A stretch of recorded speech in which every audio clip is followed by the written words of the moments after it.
There we go. Right. Hi guys, this is podcast number 6 and we're going to talk about why dance and resilience go hand in hand. This is Miss Thomas. Hi.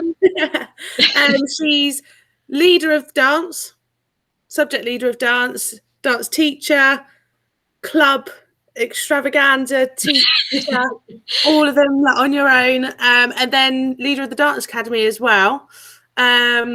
She's going to say a couple of notices about that and little updates. So take it away, Miss.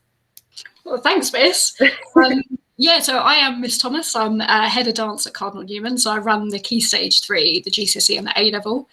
But we also run the Dance Academy this year, which is a brand new thing that we started in September 2020. So the Dance Academy is like an extracurricular program for sixth form students. So if you stay on at Newman and you do A-level dance, or if you do other A-levels but you want to get some dance training and experience, it's basically offering 4 hours a week of dance training alongside your A-level studies. So we get outside artists in to work on projects, and we do choreographic projects, take pieces to perform in theatres. We have workshops in lots of different range of different styles and things like audition prep for dance schools as well. So yeah, lots of exciting stuff. So the Dance Academy is brand new for this year. Yeah. Obviously COVID's affected it quite a bit. Yeah. But still, it's so amazing to like watch it grow because it is still so new. It has, like, you really do see each stage of it. I suppose maybe different aspect from working alongside you, but it's just like next step, and it has like been really actually cool. Yeah, it has. It's really taken off. But I think like students lower down the school are now getting interested in the Dance Academy as well, and they're getting involved in some of the workshops. So yeah, it's exciting, and we've got potentially new facilities developing in the next year as well. So that's very exciting. Yeah. Cool.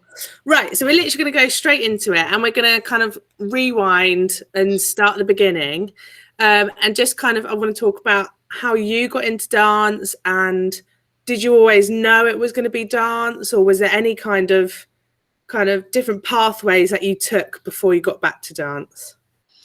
Yeah, definitely. So I started dancing at the age of 5. So I was fairly young, and I did like dance classes with my cousin in a local place where we lived in Kent, and we did ballet, and then I did jazz and modern and tap, like kind of after that as well. And I did from about the age of 5 to I'd say about 14, 15 years old. I danced solidly all that time and did all the exam syllabus, did various shows and things as well. But I didn't always stick to dance. So I was a bit sort of flaky in my teenage years, I would say. Yeah. When I got to roughly about 14 or 15, I actually gave up all of my dancing completely. Oh, wow. So I gave up ballet, tap and modern, all the exams, and I think I was just going through a bit of a stage, that point in life where I was interested in other things at that time. Yeah. I wasn't so committed, I would say, as well. So like a lot of my dance lessons were on a Saturday morning, and I thought, I can't be bothered to get up for this. I go out and see my friends or do these other things. So I actually left the dance school for a couple of years, and I didn't dance at all in that time. So between about 14, 15 to the age of 16, those kind of years. But I missed it quite quickly, and a lot of people said to me, don't give it up, you'll miss it if you do. And I was like, no, I won't miss it. But then I did, and like I got to the age of, I think it was 16, and I'd finished year 11. I didn't do GCSE dance because it didn't actually exist at my school then. Oh, wow. But it didn't. It came in a year later, so I would have done it. I actually did GCSE PE and did dance as like my sport, because it was the only sport I could actually do well. So that was like my PE sport. But then when I got to A-levels, my mum said to me, well, why don't you do A-level dance? And I'd had a couple of years out of dance at that point, apart from doing it in PE at school. And I thought, actually, maybe I will pick it back up again. I think like I kind of miss it. I'd like to get back into it. And then when I did A-level dance, it was the first time I was introduced to contemporary dance, and I'd never done that before. I'd only ever done ballet, tap and modern, which were like the simplest ones. And contemporary turned out to be my thing. That was the thing I really enjoyed and was good at. to an average level, but I was all right at it. And I kind of never stopped dancing after that. So like when I started A-level dance, I did 2 years of the A-level, and then that progressed on to doing a degree in dance. Again, at the time, I wasn't 100% whether I wanted to do dance for my degree, though. I was a bit up in the air because there were quite a few different things I was interested in. Where did you do it, sorry? Where did I go? Yeah. Surrey University. Okay, yeah. So I did the dance degree at Surrey, which had a good reputation for dance at the time. But at the time, I actually considered loads of other options. So I was going to do English originally because I'm into writing and I like language and stuff as well. So that was an option. I thought about TV production at one point. I thought about journalism because I've always been really into writing, like from quite a young age as well. So yeah, there were quite a lot of different things that I was considering doing at that time. Yeah. And I was trying to weigh up the options, like, do I do a degree in this and that? And in the end, I was like, well, dance is the thing I'm most passionate about. Yeah. And I think the thing I'm going to enjoy the most, and you always do well at something you enjoy as well. So decided to go for dance. And I had, when I was like at college, I had really inspirational teachers, like really, really good teachers. I went to Central Sussex College in Haywards Heath, and the dance and the drama department were just outstanding. They were brilliant and so passionate about their subjects. And the whole time I thought, oh, I think I want to do that as well. I think I want to teach my passion and teach the things that I really enjoy and pass that on to. Yeah, it's like sharing it, isn't it? Yeah, exactly. So I did a dance degree. That was like 3 years. And then when I was doing my degree, they had some ex-students come in to talk about what they'd done post their degree afterwards. So like it was basically getting us to think about career opportunities and things. And we had a girl came in and she said, oh, I run a A-level dance department and GCSE dance. And I remember sitting in the lecture theatre thinking, I like the sound of that. Yeah. I think I could do that. Yeah. And I think I'd enjoy that as well. So it was kind of from there. That was in my first year of university. They did this talk. And they said, she said, oh, I run this A-level and GCSE dance department in a big secondary school and the sixth form. And I thought, oh, yeah, I think I'd like to do that. So then from there, I kind of made the decision to do my teacher training. And so after my degree, I did a 1-year PGCE at Brighton University. And then I've basically never left education. I basically went school, college, university, straight back out the other side as a teacher. So I started teaching at the age of 21, 22. Yeah. Well, I suppose you've seen it all then. Like from the other side. Yeah, and that process of kind of going all through it all, I suppose like you've come across like every situation possible. But I just kind of want to rewind because you said at that age around 15, 16, to 16, it was like no dance at all. And like to me, that's really shocking because most of the time you'll probably get maybe they quit the tap and the modern and just stick with the ballet, or they tend to find kind of what you like at that age, whereas you obviously just went like, no, I don't want any of it. What did you like? Did you come under any kind of scrutiny from that, from like parents, friends, dance teachers? I mean, you said they mentioned that you'd miss it, and a bit I told you so, I suppose. Yeah. Was it supported, or did you find that it was a real no, like what the heck are you doing type situation? Kind of a bit of both, I suppose. Like I was just, going through teenage years and thinking I'd rather do things other than this. And I guess doing dance takes a certain amount of commitment as well. And like maybe I lacked the commitment a little bit at that age, I think, as well. Which showed that through dropping dance. But I think like my dance teachers were shocked that I'd quit. My mum was quite shocked because I've been dancing for such a long time. And my cousin, we were of a similar age and she grew up dancing as well. We went to the same dance school. And I think she also had a time where she kind of gave up dance a little bit as well. And she was the one that said to me, you'll miss it. Don't give it up. You'll regret it. And I was like, no, I know better. Kind of thing. But she was right, because a couple of years later, I did miss it. And I thought, well, I'll go back into this. So actually for you, it ended up being like a huge blessing in disguise. And almost maybe that the age that it happened for you was a really good age, because it wasn't too late that you kind of gave it up and then were like, oh, what have I done?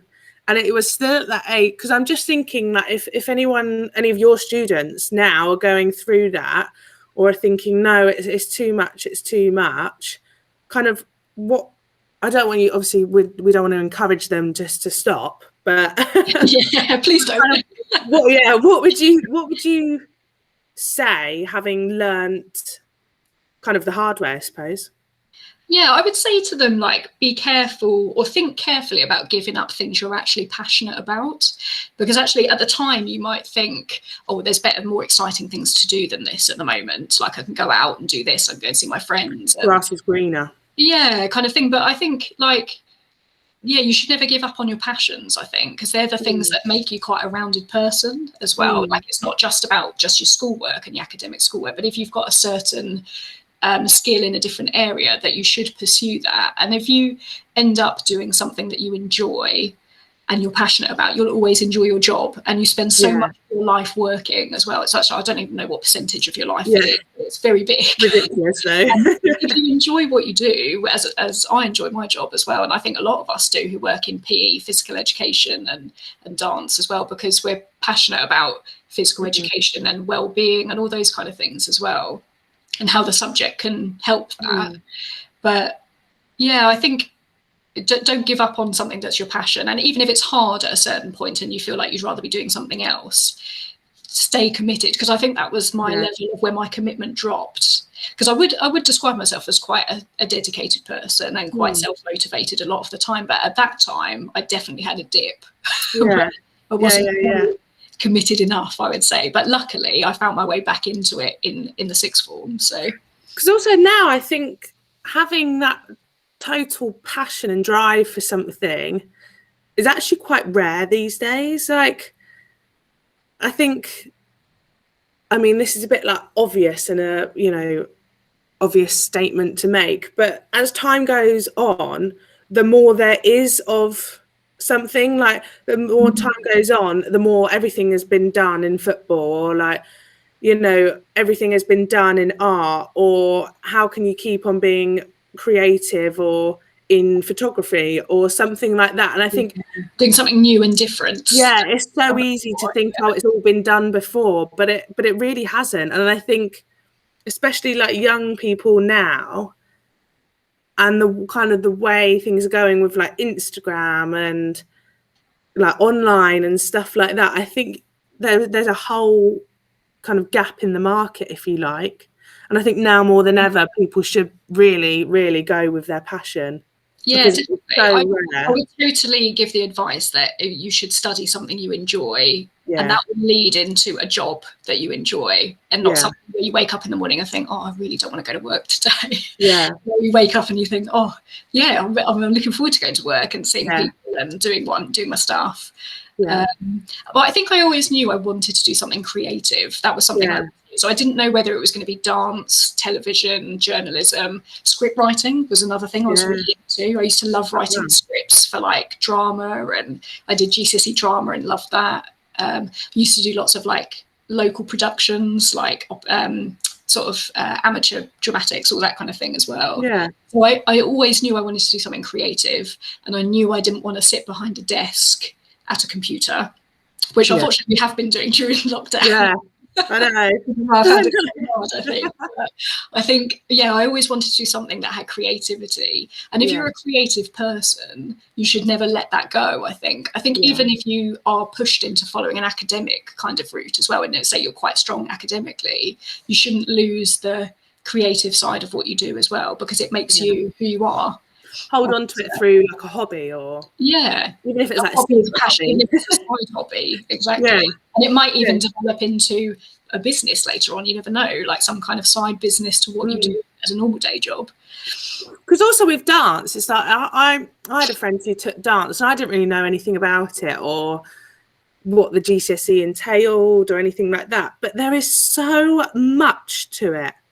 To the course, I mean, like there is so much that goes into dance. It's a joke, like costume, lighting, music, just the whole production process, filming it, then editing it. And like there's so much you can do. And I think people think, oh, PE or dance, you have to either be a sports person, a PE teacher, or a dancer, or a dance teacher.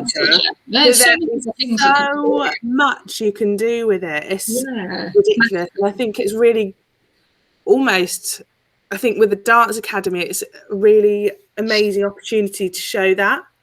Yeah, and with the Dance Academy, one of the things we want to do as well is get some people in the industry in to talk about their careers and their pathways and routes into their jobs. Yeah. Because the purpose of the Dance Academy is basically to make links between school and college and the dance industry, like the two, or the performing arts industry, the connection between the two. So we want to try and get people in who are going to talk about their careers and how they got there. But that's not necessarily performing. It could be being a community dance artist. There's some amazing stuff where people go and work with people with disabilities and do companies with disabled and non-disabled dancers, or community projects like in really deprived areas of certain cities. They go in and they do community projects. I've got a friend who does that, who I trained with at university. Or in special educational needs in schools, they run lots of projects. Actually, one of the students I taught years ago, she's done the most amazing thing with dance. So she was somebody who was never going to follow a dance route originally. She was very, very academic. She went to Oxford University in the end. So she was an Oxbridge candidate, and she went to, I can't remember what she studied.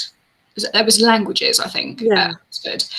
But then several years later, she's totally changed course and she's gone into dance, because I still keep in touch with her now. And she went to Laban, which is one of the big dance schools in London, and did community dance diploma. And now she's basically set up her own company for community dance, and she works with people with Parkinson's and dementia, but through dance, which is amazing. And she also does projects with teenage girls about boosting self-confidence and self-esteem through dance and empowering young girls through dance, which is brilliant. But she also does things for the elderly sort of population. So she does dance therapy for Parkinson's and dementia, which is amazing. And she's done that. That's her own business. She's done that off her own back. And she studied dance. She did GCSE and BTEC. So. Well, if that doesn't show that you can never kind of guess where your life is going to end up, then I don't know what that shows. Because to go to Oxford and do languages and then actually kind of revert back to kind of what you wanted to do. Exactly. So the dance was always the hobby, and she thought, it's my side passion. I'm going to pursue this really academic degree at Oxford. But then she totally reversed it. A few years later, she decided she missed dance too much, and she wanted to be creative and help people as well. Also with like a health and well-being kind of point of view, it's I've talked a lot on the other podcast about how sport and physical exercise, and that it's just as important through dance as well. Like you've got with the fitness side, you've got the Zumba, you've got the dance kind of class workouts in the gym and stuff like that. But generally with dance, obviously it's physical exercise, but mentally as well, I suppose that, as you say, creativity plays into it. And to be, as a creative person, maybe to let that out through dance is really therapeutic and definitely grounding almost. They've even done research about how dance has an effect on mental well-being. I think there was a documentary a while ago that Darcy Bussell did about it. It was like, did you ever see it? Dance. I can't remember what the title of it, but it was brilliant. And she kind of followed different groups of people. One of them was elderly people with dementia, and how dance can help with memory and help with symptoms of Parkinson's and dementia. But also she did a thing with young people that was about how dance can help with anxiety. It can help with depression. It can help with all sorts of like mental health conditions, because it's an outlet for your emotions, and it's an outlet for being creative. When you struggle to articulate yourself, if you're speaking, you can show it through movement as well. So it's shown to have like so many benefits mentally. And I think like it's all very similar to sport. It releases feel-good hormones all the time as well. All the time you're dancing and moving, you feel better about life as well. Like in lockdown, I mean, in lockdown, we've been doing practical dance lessons from the dance studio, like for GCSE and A-level. And the students have been amazing. I've been engaged with it as well. But I'm doing it for me as much as them as well, because I need it. I need like to get up and move and not sat in front of a computer in my house all day. Also, I think people forget how like how everywhere dance is. Like, it's not just that you don't have to be a dancer, but dance comes from all angles. I mean, I was just thinking that I've got 2 left feet, but a 2-step on a Sunday morning whilst I'm cooking my breakfast, you do dance that all the time, don't you? Yeah, and exactly. even just that release alongside music and just moving. It's an amazing. You feel better after a little boogie. Yeah, dancing in the kitchen when you've got like your music on lockdown. I mean, that makes you feel better. Yeah. It's I really notice I do feel better after a little boogie on a Sunday. It is everywhere, and it's integrated into every single culture around the world as well. Like everybody has dance within their cultures as well, in different ways. Whether it can be for loads of things, like dance within like worship, dance within the cultural like kind of celebrations and rituals of things that people do, or it might be on the stage. There's so many, and like TikTok. I mean, that's gone absolutely crazy, hasn't it, in the last couple of years? And everybody loves that, and that's dancing. It doesn't matter if you're a trained dancer or not, everyone still enjoys it. Exactly, yeah. I'm a sucker for a TikTok scroll. Can't help myself. So kind of that, like, was kind of going into the positivity around dance and the effects of that. How has dance affected your life? And like, maybe that could have been a defining moment, or just daily bits and bobs that you notice maybe without dance you wouldn't be like that, or you wouldn't have that value, or do you know what I mean? It's a good question. Okay. I'd say like on a daily basis, dance just helps me generally. Like I've said to other people before, like my job, I feel, actually helps my well-being in a way. Like although teaching is very stressful, people can say that. I know. Although teaching is stressful and busy and it's hard work, like it's not an easy job, but it contributes to my well-being, I would say, because it's interaction with people all the time, but also through the dance as well. Like being physically active all the time, getting up and moving, being creative, all those things feed into your well-being. And I would say, like, generally, I would class myself as quite a positive person. Like, I'm quite optimistic about things. I don't tend to get into a negative cycle too much. Even in lockdown, like I've had times where it's been really tough, but I always seem to feel like that for a couple of days, but then I come out of it again and things are okay again. And I think it's framing things in a positive way, but through dance, like you can do all of those things as well, and you learn to be quite resilient. So like, if I was talking about like a certain moment in my life where I think dance has helped me, I have suffered from some kind of anxiety in my early 20s, and dance helped me get out of that, I would say. Because for somebody who is generally normally quite a positive person, I did have a time that was quite difficult at one point. It was the kind of a transition between being at college and going out to work, kind of early 20s, trying to find what you're doing, and that transition. But dance, I did like some work experience at my old college and taught some A-level dance lessons, and it instantly made me feel better. It just made me think, this is what I want to do. This is what I think I'd be good at. I like working with the students. Dance is my passion. This is what I want to do. So that kind of like helped me at a time that was mentally quite difficult, I suppose, in that time. But I think it teaches you about resilience a lot in lots of ways with dance, because you have to accept failure sometimes as well. Massively. So I didn't do dance GCSE, but in my school you could, for core PE, you could choose dance. I think we spoke about this before, but you could choose dance, and then that meant you were going to be a part of the GCSE's kind of dances and like choreography. That's what it's called.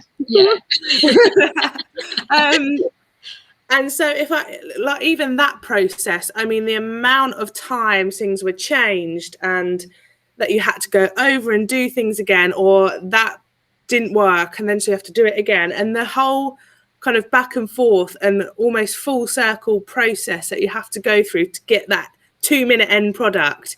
Gosh, you've got to have something about you to be able to do that.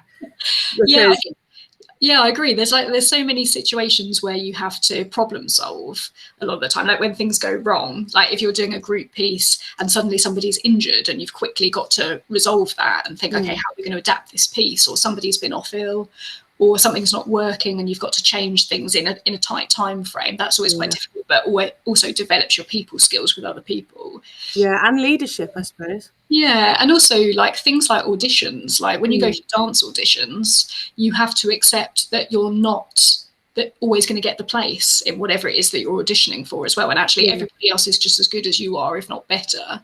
And Humbling. and it's something you learn to like accept that you failed at something and that you learn from it as well to pick yourself up again. So like, okay, I didn't get the place on this particular thing or this particular role through the audition, so what is it that I need to change next time to be more successful in my next one? Or maybe it makes you reflect on it and think, okay, maybe that audition wasn't for me, maybe I need something slightly different because that's not quite suited to me, that's particular thing. Or competitions, like dance competitions, where you've worked solidly for a whole year on a piece and then you perform it and you think, yep, we're going to get first place, it's going to be great, you don't even come in the top 10. And the sort of disappointment that you have from that and feeling like failure, but again you pick yourself up again, you dust yourself off and you're like, right, what we're going to do better next time. So it's all of that's like resilience. Got to have a thick skin. Yeah. Which all is sides of it. Yeah. From all sides of it as well, and possibly, well, not possibly, but performing arts in general. I mean, you said you did drama as well. You know, if you go for any kind of casting, you've almost got to expect that, especially the first time round, you're not going to get it, and that's okay as well. And it's learning, to pick yourself up and dust yourself off, as you say. Yeah.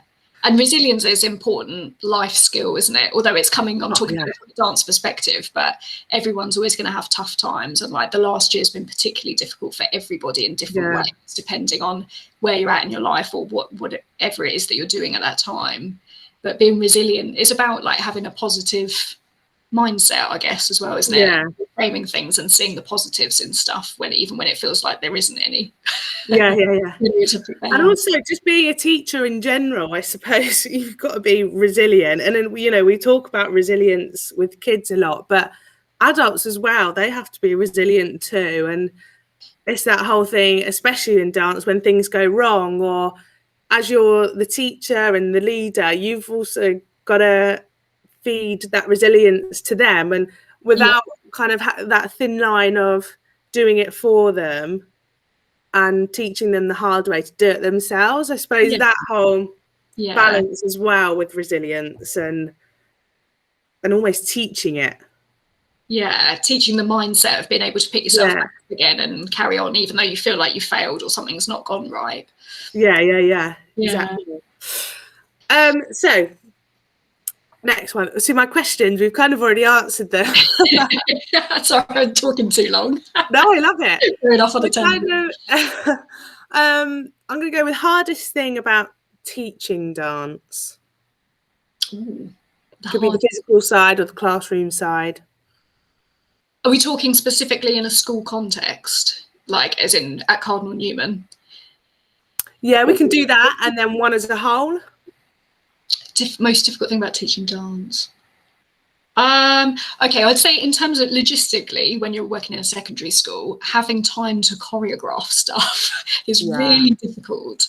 So when you're working, because I'm obviously like a one-person department with dance as well, so when you are teaching all the GCSE, the A-level, organising the Key Stage 3 and running all the clubs, having physical time in the day to actually create choreography is really hard sometimes. And when you feel zapped of energy, being creative can be difficult as well. So sometimes you just like stand in front of the mirror and think, I've got literally nothing, no idea coming to me at all. No, there's nothing in there. No. So that logistically, I'd say that's hard about dance teaching. I don't know. Sometimes I miss being taught myself as well. Like when you're in the role of teacher all the time and you're leading from the front, sometimes I miss actually taking a class myself and being a student in the class. And I always say to myself, I'm going to go to some adult contemporary classes this term. This is the term that I'm going to go to. class, and then the term goes and I've not done a class, and I'm like, oh, I'll have to do it the next term. But like making time to actually go and learn from other dance artists, I'd like to do that more, and I feel like that's quite difficult to fit in around in teaching. Also, one thing, because I've spoken about it with some of the others, the difference between, I mean, I don't know whether you've done any coaching. Have you done any coaching? Not really, no. I was going to say, or maybe just even in a non-academic context. So the difference between teaching in clubs and teaching in your GCSE and A-level classes. Do you find that there's, I mean, obviously with the whole curriculum, there's a difference, but do you find there's a difference between the two, or is teaching dance teaching dance? I would say there's a slight difference in that when you teach extracurricular dance, you get to know the students better, I would say. So, because often when you do extracurricular, you go and do shows with the students as well. Like when we do Let's Dance and we go off and do a piece, or we go to University of Brighton and perform, you get to know the students better in that context, I think, as well, and you get to know more about them, and that's really nice. Whereas quite often in a lesson, maybe you don't get to know quite so much because you're so busy delivering the academic content and the course content. But what's been really nice this year with the extracurricular is the sixth formers have been running the clubs, which has been great. It's been the first time we've done that. So the Dance Academy students have been running the clubs for the lower school. And that's really nice because they're kind of like role models for the younger students. Oh, yeah, definitely. They really enjoy teaching it, and the students love being taught by the sixth formers. So anybody who joins the Dance Academy can get teaching experience by running all those clubs, which is really nice. So you kind of, I mean, tell me if I'm being too intrusive here, but so I kind of want to go back to your time or experience with anxiety, and how dance helps that. I kind of want to go more into the specifics with that. Okay. So you said you were early 20s. When did you start to notice the anxiety? Well, it was kind of like I was saying, there's that transitional stage between being at university and going out into the working world. It was that transition, I think, which is quite a big life transition. You know, you have all those stages in life that are like the big transition, like primary school to secondary school, or college to university, and the first time you move out from home, things like that. And then for me, the big one was university to work. I don't really know what triggered it, but I guess like when I started teaching, I was very young. So I kind of came straight out of university and straight into teaching without any other experience of the working world, apart from part-time jobs that I'd done. Time. So I think that contributed to it quite a bit, probably, because I probably felt in myself that maybe, I don't know, that I wasn't old enough to be a responsible teacher. Age, and then that triggered a bit of anxiety. But in terms of noticing it, like, it's different symptoms, I suppose, that come out. Like, so you know, I was talking about being quite a positive person. I noticed myself suddenly being very negative all the time about things, and getting stuck in a negative cycle that kept going round and round, and not being able to change what I was thinking. So, you know, like getting into a situation where I was teaching for the first time and thinking, I can't do this, and the students aren't going to pass their exams. There's no way they're going to pass their exams with me teaching them. I'm not qualified enough to do this, that kind of idea. And once it gets stuck in your head, it's difficult to get yourself out of that cycle. And you can always, know you're thinking it, and you know you're being negative, but it's that, there's nothing, I can't help myself. I don't know what to do. Yeah, exactly. And then I spoke to someone who said to me, like, who had some knowledge of anxiety, and basically saying that the thoughts that come into your head aren't facts. They're not real things that come into your head. You know, like, I'm going into the psychology of this now, but I do find it really, but I love that. So the thoughts that run around your head aren't necessarily true.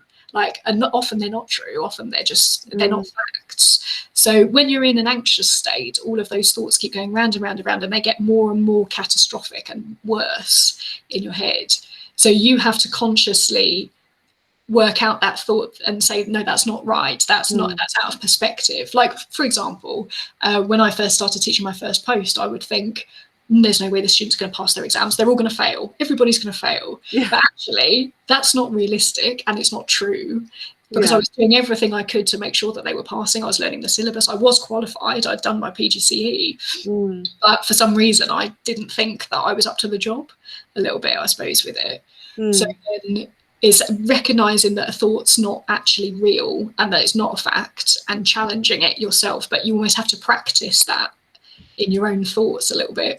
It was just really interesting that you said that, because I really struggle with that, and you know, the whole phrase of overthinking, and I think that phrase has maybe been used too much, but look, I really do struggle with that, and I'm like serial overthinker, and I'll think the worst, and it's actually stopped me from doing things. And now I look back and I'm like, oh, you know, for God's sake, I wish I did that. But it was that whole like tumbleweed cycle. And it's just, and I freaked myself out of so many things.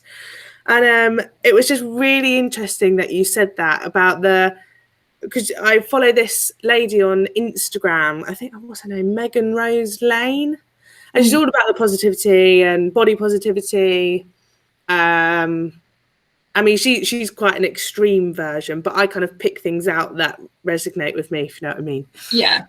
She put up a post the other day that was how it's, as soon as you feel those thoughts coming in, and this is really good for anxiety and stuff like that. As soon as you feel those thoughts coming in, stop what you're doing, go and sit down in a comfortable position, whether that's in the toilet, whatever, just go and sit down and just let them come in and just kind of watch them, if that makes any sense. Just watch them come in and just kind of separate yourself from them. You are not your thoughts, if it makes.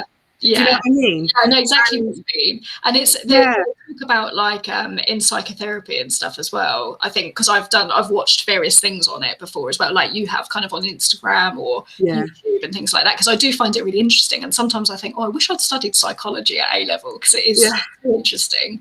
And I think everyone will suffer from anxiety at some point in their life, no matter how positive a person you are, how resilient you are, you'll always have something that will cause you anxiety, because that's just life. Like there will be times it's like this all the time. So yeah, I agree. It's like that kind of thing where you're supposed to recognize that your thoughts come in, a negative thought, like you don't ignore it, but you recognize that it's not a fact. It's like what you're thinking is not necessarily right. The thought is totally out of proportion, totally out of perspective, and you could be making a catastrophe of something that actually isn't that important. And somebody else said something that was really interesting to me as well when I was having a bit of a difficult time at that age. Somebody said to me, okay, project yourself forwards 10 years from now.